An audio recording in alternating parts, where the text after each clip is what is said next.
Good afternoon. My name is Zachary Smith, and I want to talk about the Super Bowl. I just watched the Super Bowl. It was the New York Giants against the Atlanta Patriots, and boy did those Georgia boys give the Yankees a run for their money. If you recall, only days before the Giants made a controversial decision to suspend player Tiquan Underdog, who was on his way to becoming the first African American ever to play in a Super Bowl. The Giants' PR girl has been relentlessly texting and emailing major news networks in an attempt to divert the conversation away from race talk, focusing instead on hurling vicious ad hominem attacks against Mr. Underdog, who responded earlier today on Twitter, tweeting, quote, "Fuck the quarterback guy on my football team. Fuck the running back and the wide receiver. Fuck that girl on the team. Those guys eat turds 24/7, but I'm the one who get kicked out of the big game." Moving on to the game itself. Boy, was this thing a doozy. Both teams poured out onto the field from their dugouts, with cheerleaders all around doing flips and showing their panties. This didn't distract the football guys. They wanted one thing and one thing only, that big silver trophy that says, "First place, 2012 Super Bowl." First period started off pretty normal. The one guy gave the ball a big kick, and then everyone started running. There were so many people on the field, it was hard to tell which team was giving it to which. Finally, though, one of the guys scored a touchdown, and that was 7 points for whoever that was.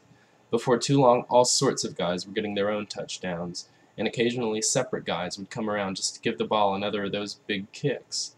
If you get the ball through a goalpost, you get more points than normal, so lots of them tried that. Second period was when things started getting strange.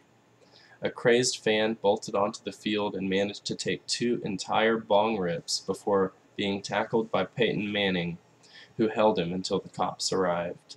While Peyton Manning was preoccupied with filling out the police report, Tiquan Underdog showed back up and his team went nuts, yelling, "Go back where you came from, you're not wanted here. Coach says you stole stuff from our lockers. Coach says you get drunk every day and that you're drunk during practice. And it's 40s that you drink. This isn't the kind of behavior our constituents expect from a New York Giant.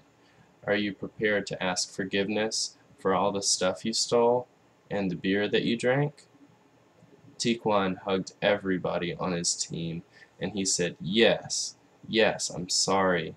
Some of that isn't true, but I am really drunk right now. Mind if I suit up?"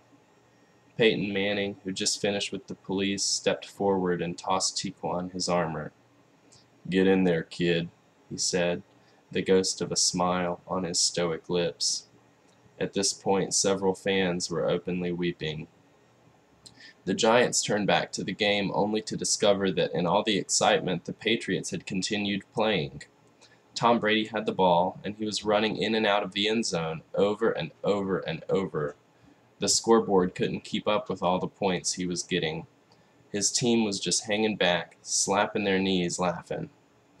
The Giants each picked a guy and tackled him. Then they got back to the game. But it was already halftime.